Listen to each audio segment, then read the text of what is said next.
Right, hello everybody, Ali at LoreKeeper. Just going to create a quick video to go over the LoreKeeper's buttons, navigation, general UI, and just to show the quick difference between laptop, the desktop, and mobile.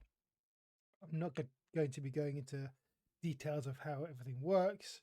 It's just where the buttons are and what they do. So we'll start on the desktop.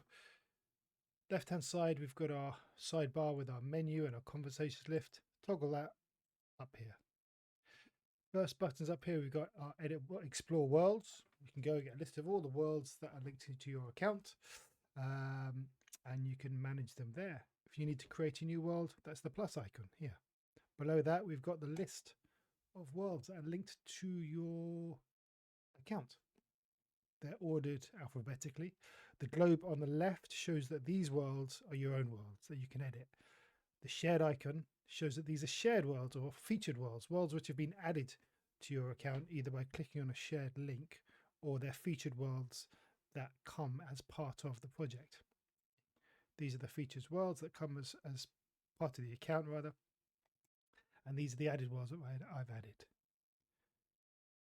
Below the conversations list here, we have the little main menu here. Let's just get back to the one I was looking at. So from left to right, we have chat. This takes you to the chat interface, the main way you interact with LoreKeeper. List of conversations that you're having within this world are on the left. So these are all the names of the conversations I've had with LoreKeeper about Beggar's Birth. Every time you click new conversation, this icon down here, it'll open a new conversation and you can change the title here. I recommend doing that. It makes a difference when you add things to Lore later on.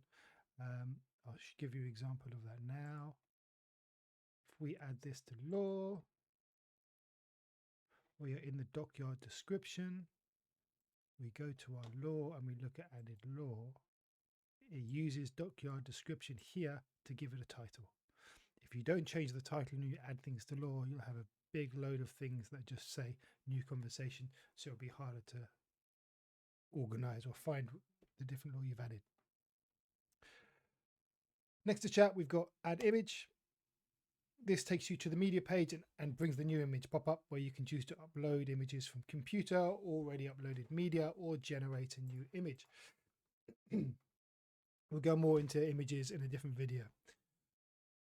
This is all about the UI. And next to the image, we have world settings. It's a cog, takes you to the world settings page where you can choose, where you can edit the settings for your world, general settings, welcome page settings, advanced settings. As you can see, the layout's pretty similar. We have different tabs in different sections. The little book icon, this is where it takes you to the Lore section so that you can choose to upload your Lore. You can view your uploaded Lore, you can view your added Lore, and you can view your media files. Last icon here is the share world. This will open the share world pop-up, which allows you to create a shortcode and then copy the share link, which you can then send to your friends, publish it somewhere, and people then can go and interact with your world. We'll just have a look at those same bits and pieces, but in mobile view, because we've tweaked it slightly. You can see in mobile view, you don't get the side menu. You need to click on the menu button up here to get the side menu. It's all exactly the same, but just hidden between the menu button here. What we've done though, we've put some short links at the bottom here to make the most used functionality easy to get to with one click. So this is chat, takes you to the chat setting. This one, the Lore setting, takes you to your Lore area here. This little plus here opens a little pop-up sub menu where you can then either create a new world, create a new conversation, or you can add an image. Next up, that's your explore your worlds, and then your world setting page. So these are just quick links that would stop you having to click inside this every time you want to do something. Over here in the top right hand side, these are the other little menu areas. You've got your credits if you, and a little upgrade if you're on a free account like this one, or a top-up account like I am. Click here to show the pricing options where you can choose to sort of different level of subscription. Toggle your theme. Got night mode, dark mode, and this little icon just opens the menu to the account settings and other little sub menus there. These are all pretty self-explanatory. Here's where you add some more credits, which is very important if you want to top up. But then as soon as you go to a subscription service, you won't really need to do that. And really importantly, as soon as you go to a subscription service, all chat is unlimited and you can make any number of worlds. When you're on pay-as-you-go, it uses credits to chat. As soon as you go to any subscription service, it's all unlimited chat, and there's no tie-in, so you can cancel it whenever you like. I recommend you do that if you like LoreKeeper and you're using it and just testing it out. Just do it for a month. It'll save you a lot of credits, as you won't have to keep paying for chat.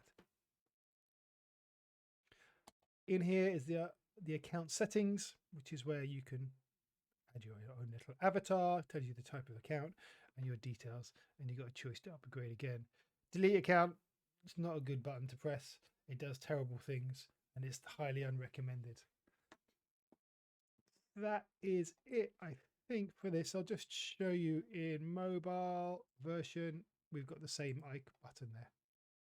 So that is the only difference on mobile really, is we've got these little icons, quick link icons down the bottom to speed things up.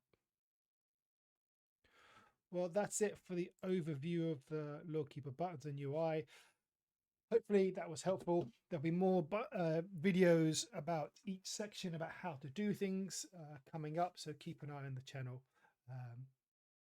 Thanks very much.